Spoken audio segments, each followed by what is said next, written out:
حضرات گرامی، پچھلے جمعۃ المبارک سے ہماری گفتگو چل رہی تھی کہ صوفیہ نے فرمایا کہ اگر اللہ کی معرفت حاصل کرنا چاہتے ہو تو دل میں خدا کا خوف ہونا چاہیے اور زبان پر اس کی رحمت کا چرچا ہونا چاہیے۔ اور نبی کریم صلی اللہ علیہ وسلم کی عادت مبارکہ تھی کہ گفتگو کوئی بھی چلتی، بات کوئی بھی ہوتی، موضوع کوئی بھی ہوتا، بالآخر میرے کریم آقا اسے پھیر کر اپنے رب کی رحمت پر لے آتے۔ کوئی بھی بات ہوتی تھی تو نبی کریم صلی اللہ علیہ وسلم درمیان میں راستہ بنا لیتے جو رب کی رحمت کا ذکر ہوتا۔ اور کمال ہے نا، اصل میں ایمان ہے بھی تو یہی کہ بندے کے دل میں اللہ کا خوف ہو لیکن اس کی رحمت کی امید بھی ہو۔ اگر خوف ہے اور رحمت کی امید نہیں ہے، اپنے ایمان میں کامل نہیں ہے۔ اگر کوئی بندہ اللہ کی رحمت پر بھروسہ تو کرتا ہے لیکن خدا کا خوف ہی نہیں ہے اسے، تو وہ بندہ بھی ایمان میں کامل نہیں ہو سکتا۔ ایمان کی تکمیل کے لیے ضروری ہے کہ بندے کے دل میں اللہ کا خوف ہو لیکن وہاں پر ایمان اللہ کی رحمت کی امید بھی ہو۔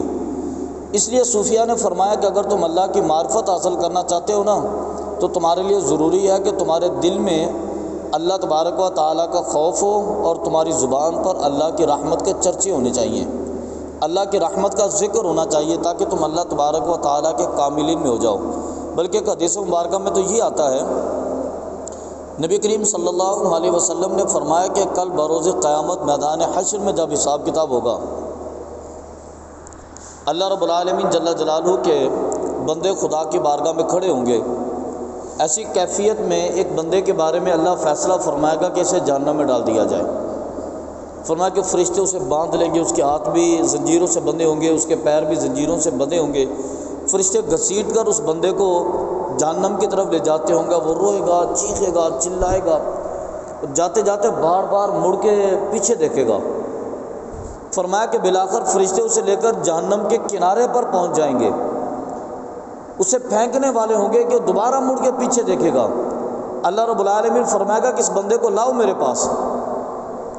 وہ بندہ جب اپنے رب کی بارگاہ میں لایا جائے گا، اللہ رب العالمین فرمائے گا کہ میرے بندے تو اپنے حساب کتاب میں ناکام ہو گیا، فیصلہ تھا تیرے جہنم میں ڈالے جانے کا، تو جا بھی رہا تھا جہنم کے اندر، تو جا بھی رہا تھا جہنم کے اندر، لیکن پھر تو مڑ مڑ کے کیا دیکھ رہا ہے میری طرف؟ تو وہ بندہ عرض کرے گا کہ میں نے تو سنا تھا کہ اللہ بڑا رحیم ہے، تو مجھے تیری رحمت کا انتظار تھا۔ جب فرشتے لے کے جاتے تھے نا، 2 قدم آگے چلتا تو میرے دل میں آتا کہ اللہ تبارک و تعالیٰ کی رحمت اب بھی جوش میں آئے گی، میں پھر مڑ کے دیکھتا، پھر فرشتے لے کے جاتے میں پھر مڑ کے دیکھتا۔ بالآخر جہنم کا کنارہ آ گیا اور فرشتے مجھے جہنم میں پھینکنے والے تھے، میرے دل میں تصور آیا کہ آخری مرتبہ مڑ کے دیکھ لوں، میرے خدا کی رحمت جوش میں آ جائے گی۔ عرض کرتا ہے کہ میں نے مڑ کے دیکھا، تو نے بلا لیا، تو اللہ فرماتا ہے کہ پھر میری رحمت کا تقاضا یہ ہے کہ تجھے جنت عطا کر دی جائے۔ بالکل جہنم کے کنارے پر تھا نا، اعلیٰ شفا حفرت من النار، جیسے فرمایا نا کہ وَكُنْتُمْ اعلیٰ شفا حفرت من النار، کہ تم دوزخ کے گڑھے کے کنارے پر پہنچ چکے تھے۔ پھر اللہ تبارک و تعالیٰ نے اپنا رحمت للعالمین نبی تمہارے اندر بھیجا، اس کی رحمت کے صدقے پھر اللہ تبارک و تعالیٰ نے تمہیں جہنم کے گڑھے کے کنارے سے نکال کر تمہیں جنت عطا کی۔ تو بندہ کہے گا کہ میرے مالک، میں گرنے والا تھا جہنم کے اندر اور آخری مرتبہ مڑ کے دیکھا تھا کہ میرے رب کی رحمت جوش میں آئے گی، اور اللہ فرماتا ہے کہ پھر تجھے جنت میں جانے کا حق حاصل ہے۔ تو یہ اللہ کی رحمت ہی کہ اللہ تبارک و تعالیٰ سے جنت عطا فرمائے گا۔ بلکہ نبی کریم صلی اللہ علیہ وسلم نے ایک اور مقام پر یہ بھی ارشاد فرمایا، آپ فرماتے ہیں کہ اللہ تبارک و تعالیٰ کی رحمت کا یہ عالم ہے کہ کل بروز قیامت کچھ لوگ جنت میں چلے جائیں گے بغیر حساب کتاب کے، بس اللہ حکم دے گا وہ جنت میں چلے جائیں گے۔ فرشتے پوچھیں گے کہ تم حشر سے ہو کے آئے ہو؟ وہ کہیں گے کون سا حشر؟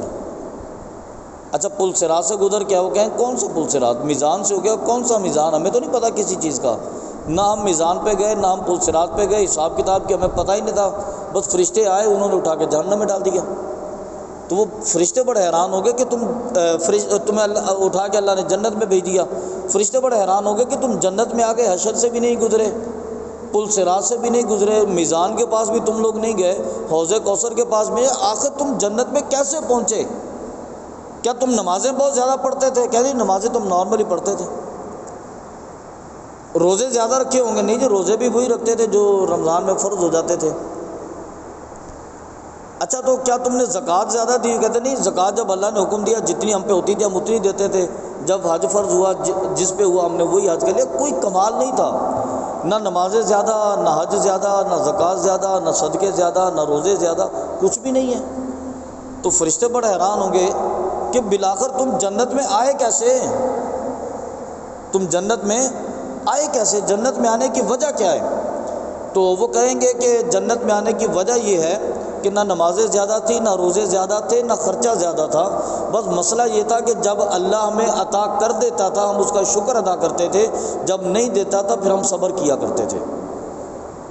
جب وہ دے دیتا تھا نا بڑا ہی شکر ادا کرتے تھے، اور جب وہ نہیں دیتا تھا پھر ہم روتے نہیں تھے بلکہ صبر کرتے تھے۔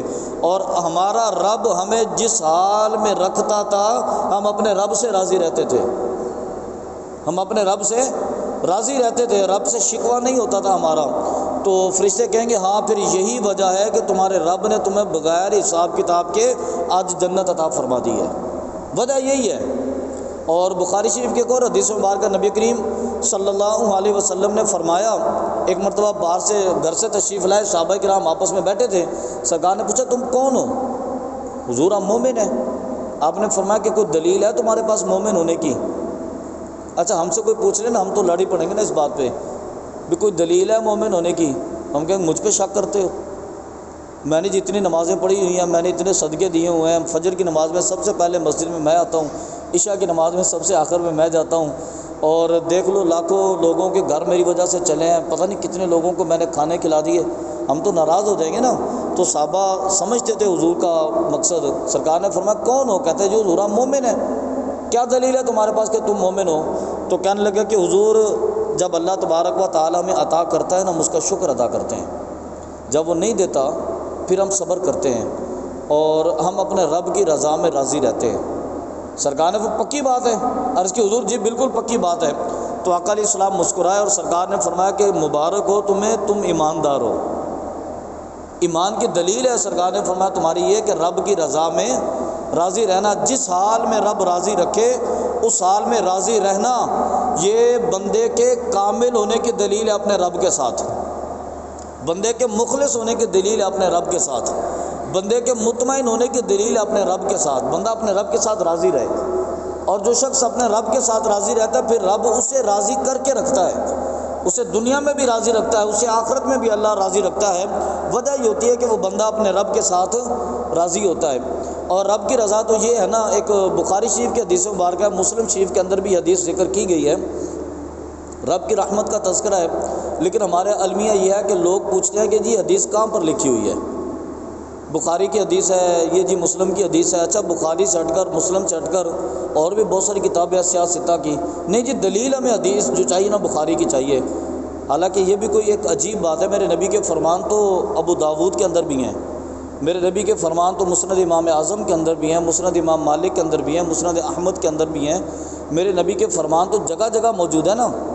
وہ روایت کے اندر آتا ہے کہ مفتی امجد علی اعظمی جنہوں نے بہار شریعت لکھی ہے، ایک مرتبہ پوری رات روتے رہے۔ کسی نے پوچھا کہ حضرت رونے کی وجہ کیا؟ کہتے میں فلان جلسے میں گیا تھا، میں نے تقریر کی، میں نے کہا میرے نبی نے یہ فرمایا، ایک بندہ اٹھ کے کھڑا ہو گیا مجھ سے کہنے لگا کہ حضرت یہ حدیث کہاں لکھی ہے؟ فرمایا کہ میں روتا ہوا وہاں سے اترا اور میں آ کے بستر پہ پوری رات روتا رہا۔ میں اس لیے روتا رہا کہ یا رسول اللہ ہم آپ کی حدیثیں لوگوں کو سناتے ہیں، لوگ پوچھتے ہیں کہاں پر لکھی ہے، ہم جھوٹ بولیں گے آپ کی حدیث کے نام پر؟ لوگ ہم پر اعتماد ہی نہیں کرتے، جب ہم کہتے ہیں کہ حضور نے یہ ارشاد فرمایا لوگ کہتے ہیں کہاں پر لکھی ہے۔ اچھا پھر مزے کی بات یہ ہوتی ہے کہ لوگ بھی نا تحقیق میں وہاں پر پڑھتے ہیں جہاں پر ان کے مفاد پہ ضرب پڑتی ہے، جہاں مفاد پہ ضرب نہیں پڑتی کوئی تحقیق کی ضرورت نہیں ہے۔ داڑھی رکھنے کی بات ہو جاتی ہے، کوئی کہتا ہے جی 4 انگلیاں داڑھی رکھنا سنت ہے، کوئی کہتا ہے کہ نہ کٹوانا سنت ہے، کوئی کہتا ہے کہ داڑھی اتنی ہونی چاہیے دور سے نظر آئے۔ اچھا کبھی آپ نے اس بات پہ بھی تحقیق کیا کہ اس کھانے کے بعد میٹھا کھانا سنت ہے یا نہیں ہے؟ بتائیں کس کو یاد ہے کہ یہ حدیث ہے تو کس صفحے پر ہے، کس کتاب کے اندر موجود ہے؟ اچھا میٹھا کھانا پھر 1 چمچ کھانا سنت ہے، 2 کھانا سنت ہے، 3 کھانا سنت ہے، یا پوری ٹرے کھا جانا سنت ہے؟ کبھی تحقیق کی؟ ضرورت ہی نہیں پڑی، ضرورت ہی نہیں پڑی ہمیں کبھی. کیوں؟ اس لیے کہ کھانے کی چیزیں بھائی آنے تو جتنی بھی آتی ہے سنت ہے، جو بھی ہم نے سنت کے نام پہ کھا لی. ہم حدیث میں بھی تحقیق وہاں پر کرتے ہیں جہاں پر ہمارے مفاد پہ ضرب پڑتی ہے، جہاں پہ مفاد پہ ضرب نہیں پڑتی وہاں پہ ہم تحقیق ہی نہیں کرتے. اگر کھانے کے بعد میٹھا کھانا حضور کی سنت ہی تو مسواک کرنا بھی تو حضور کی سنت ہے نا. اگر میٹھا کھانا حضور کی سنت ہے تو راتوں کو اٹھ کر اپنے رب کو یاد کرنے کے لیے رونا بھی تو حضور کی سنت ہے نا. غاروں کے اندر جا کر 6 دن قیام کرنا بھی تو حضور کی سنت ہے. میدان جہاد میں تلوار لے کر نکلنا بھی تو حضور کی سنت ہے. پتھر پر پیٹ باندھ کر غزوہ خندق میں خندق کھودنا بھی تو حضور کی سنت ہے نا. ہمیں کوئی یاد نہیں ہوتا، ہمیں یاد ہوتا ہے کہ سنت یہ ہے کہ کھانے کے بعد اگر میٹھا ہونا چاہیے حضور کی سنت ہے. تو جہاں پہ ہمارے مفاد پہ ضرب پڑتی ہے ہم وہاں پر حدیث کی تحقیق کرتے ہیں، وہاں ہم بات ہی نہیں کرتے حدیث کی. اور لوگ آ جاتے نہیں جی میری تحقیق یہ کہتی ہے کہ یہ حدیث نہیں ہے. کمال ہو گیا تمہاری تحقیق کا، کبھی تم نے اپنے بارے میں تحقیق کی ہے؟ تم حدیث حضور کی حدیث کے بارے میں تحقیق کرنے کے لیے آگے. مفتی امجد علی اعظمی کہتے ہیں کہ میں پوری رات روتا رہا. میں نے حضور کی بارگاہ میں عرض کیا کہ یا رسول اللہ ہم آپ کی حدیثیں لوگوں کو سناتے ہیں اور لوگ ہمیں آگے بتاتے ہیں کہ یہ حضور کی حدیث نہیں ہے، کیا ہم آپ پر جھوٹ بولیں گے؟ کیا آپ کے بارے میں غلط بیانی کریں گے؟ لوگ کہتے ہیں نہیں جی حدیث ہونی چاہیے بخاری کی، میں پھر مانوں گا. تو مسلم کی حدیث کون مانے گا؟ مسند امام اعظم کی حدیث کون مانے گا؟ ابو داود کے اندر کیا میرے نبی کا فرمان نہیں ہے؟ وہ حدیثیں کیوں نہیں مانو گے؟ تو بہرحال میں جو حدیث پڑھ رہا ہوں یہ بخاری کی بھی ہے مسلم کی بھی ہے، دونوں کی ہے.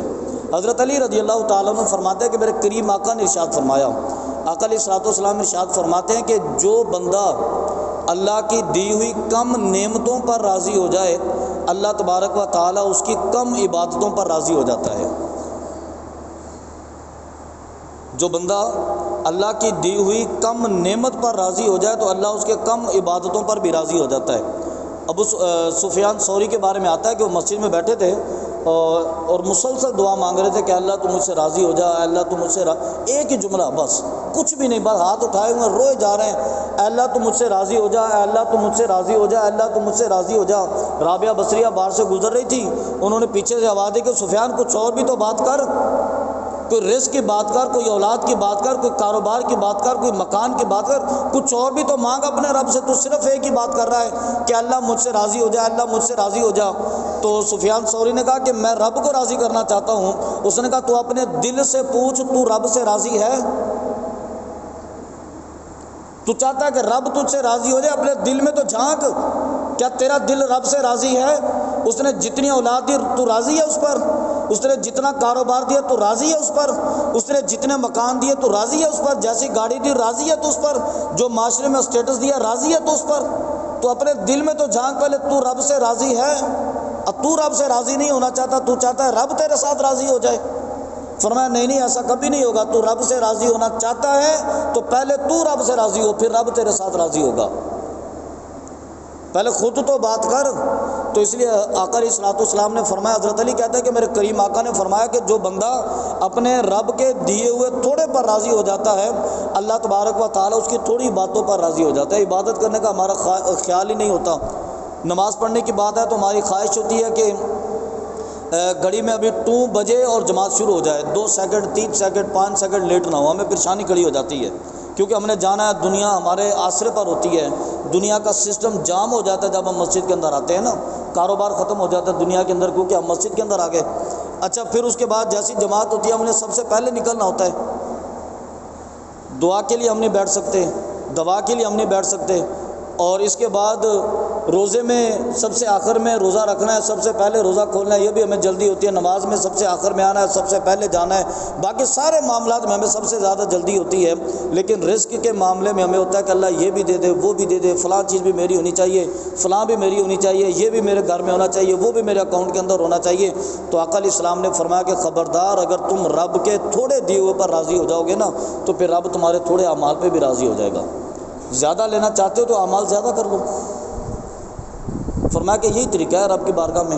تو اس لیے رابعہ بصریہ کہتی ہے کہ سب سے پہلے تو اپنے دل میں جھانک، اگر تو رب سے راضی ہے نا تو پھر تو وہ تیرے سے راضی ہوگا.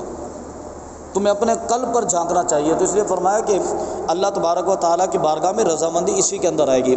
اللہ رب العالمین کی بارگاہ سے دعا ہے کہ اللہ تعالیٰ صراط مستقیم پر استقامت عطا فرمائے.